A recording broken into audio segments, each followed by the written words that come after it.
It's a chest of drawers. All right.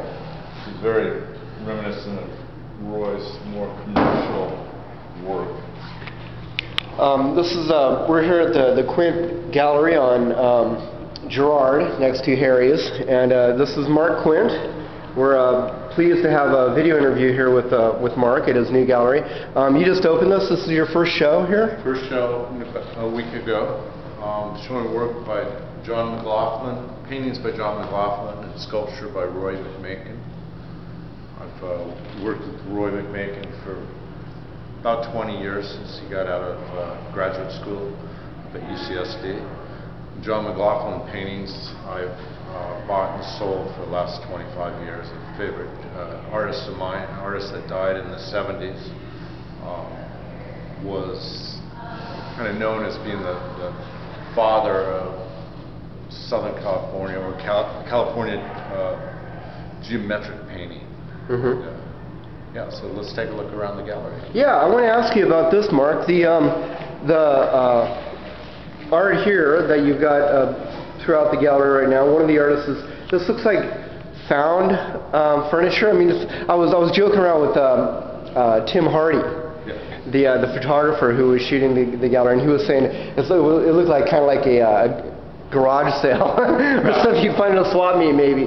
But it's kind of cool. I mean, it's really rustic and it's really real, you know, and genuine. And could you tell us a little bit about it? And well, the furniture part of the work is either cabinets, furniture that the artist used in his home, mm-hmm. found at thrift stores, garage sales. Okay. For instance, this piece is a cabinet turned on its side, chest of drawers. Uh-huh. The knobs have been taken off. The artist drew on it with graphite pencil. That's where these lines are coming across. Horizontal lines. Horizontal lines. I mean, it's interesting. It's like, it can be a painting, it can be a drawing. Mm-hmm. It's a piece of sculpture. Yeah. He made the base for it, which is actually, if you walk around this side, the shelf, dresser, is a dresser. So, but it's a plinth that's holding up the sculpture. It's also a functional object. Yeah, it's functional. You can store stuff in it. Exactly, your socks. And yeah, I was going to say art supplies or antiques or something. Well, yeah, the socks would work. Now this is a hanging lamp from somebody at the show said it was from Mexico City. Yes, Tommy Glassford, an artist that lives in Mexico City. He's lived there for about 25 years. He's originally from Texas. Uh-huh. And a lot like Roy McMakin, as far as using found materials. All the dishes here, the plates, the lights were all found in thrift stores. Oh, okay. In Mexico, and then painted. Uh-huh.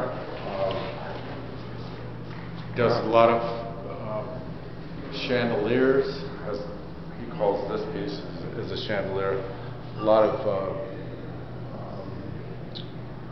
of different types of sculpture, wall pieces, paintings. And that's all stuff you could use in your home, apartment, or house as a functional piece of furniture as well, huh? Of course, sure. Really? Is it all of this stuff that he does is functional, or is this just an example? This is an example of a piece just because he put the lights on it that is functional. Yeah. Quite a few pieces of his are functional. Cool, cool. Well, let's look around. First of all, this is the back room. We're actually starting in the back, and back there is the door to the alley over next to Herschel, and right next to the Harry's coffee shop in Old La Jolla Staple here. So we're kind of coming through the back. Right. Started out. This is your office back here. A fluorescent piece by artist Robert Irwin in front of us. Oh, really? Up there? Right here on the wall.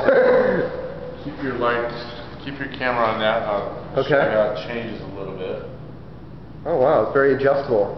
Very adjustable. Nice. I like the soft blue. Oh, cool. That's very good. Is that for sale? Yes. Everything's for sale. Everything's for sale. I dig it. Yeah. That really makes a soft glow. Cool.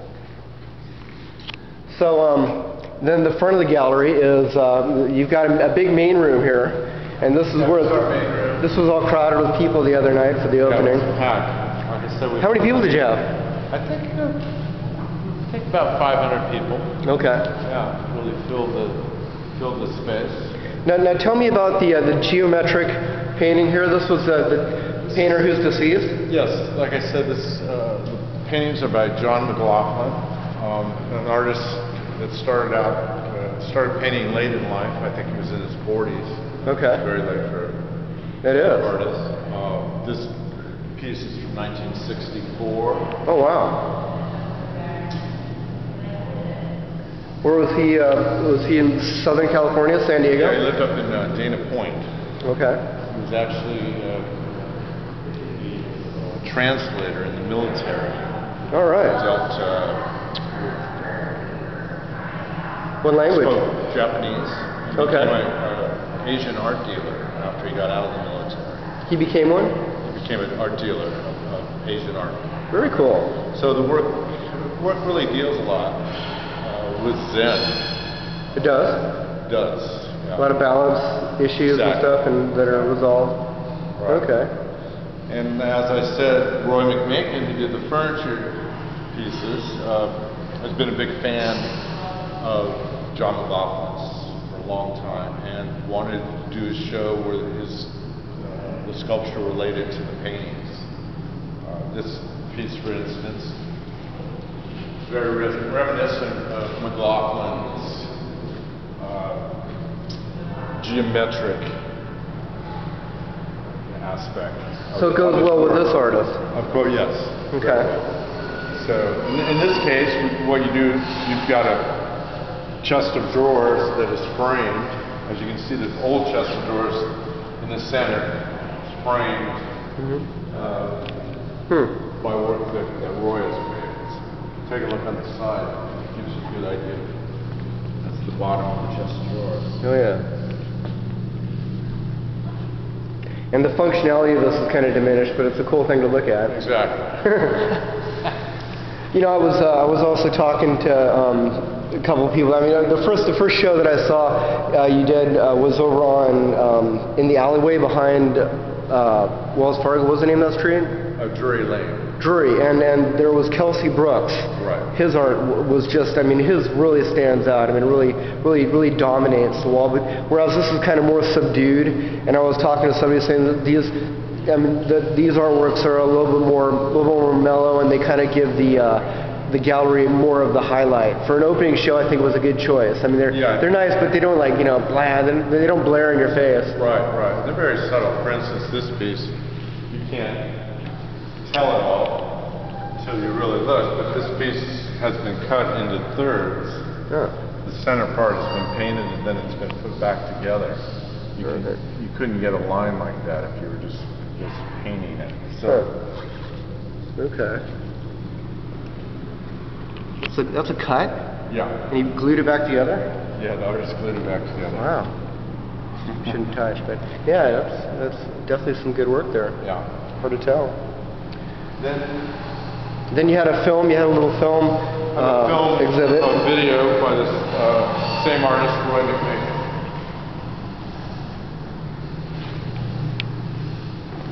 Roy McMakin did this video. Did the video installation? also. Okay. What's going on here? Is this a documentary or something he was filming?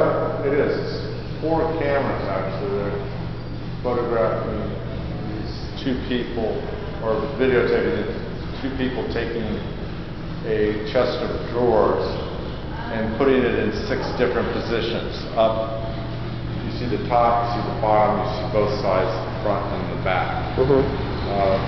Again, relating to John McLaughlin's paintings. Trying to turn sculpture into paintings. Okay. How long does it go? It's 12 minutes. I think it's about 20 minutes. And it just runs in a constant loop the whole time? Constant loop. Okay. All We right. have a small room over here. Oh yeah, the one with photos? Now, what's happening in these photos? They were saying this is a secret room. Yeah, it's a funny little room. I don't know what we're going to do with it. Little pie-shaped triangle. Yeah. Kind of cool. Yeah. It's good for photos though. It is, yeah. or hanging sculpture, or Yeah. it could be, yeah. So these photographs are in series of 4. There were 4 cameras set up in this instance, and the photographs were taken all at the same time. Oh, one moment, okay. One moment. So behind, this is the back of what you're seeing here. Mhm. The dog was in the photo, in 3 of the photos, not in this one. In this instance, the 2 guys are hiding behind this chest.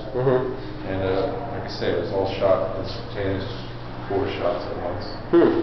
You know, I didn't really pick that up while I was looking at it. You know, I guess you want to keep it for the people who are like in the Illuminati to kind of figure it out on their own. And if they don't, who cares? But I mean, you can put something on the wall here explaining what's going on. But why bother, right? You know, if they don't know, screw them. You know? This is a cool little room. You should like put like a door right there and charge admission for some sort of special exhibit. Exactly. And then this little case. This is done the same way. Where You cut it and put it on. I can see the. I can see the separation here. Yeah, you can see the set. Yeah. Cool. Let's look at the front real quick. This is a great location, isn't it? Yeah, I mean, it's very visible. You're like right in the center of town here.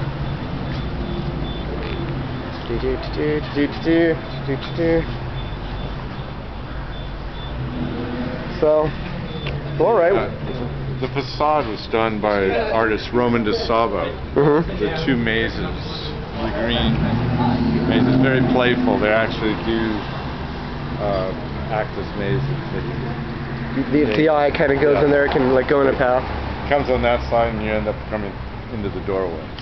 Is it like Aztec or Mayan or something? No, or it's not. It's Okay. abstract. It Okay. does look Kinda, yeah. Yeah. Either that or Chinese. Some people say it looks like a Chinese restaurant. Order takeout. Yeah. Well, thanks, Mark, for your time. welcome. Do you have a website people can go to look at your current show? QuintGallery.com. What is it? QUINT Gallery.com. QuintGallery.com, good, okay. So- And you're on Facebook, obviously. I On saw you there. Facebook. Exactly. We're Cool. open Tuesday through Saturday, Yeah. 10 to 5:30. Okay, and after visit. after this show, the next one will be when? Manny Farber.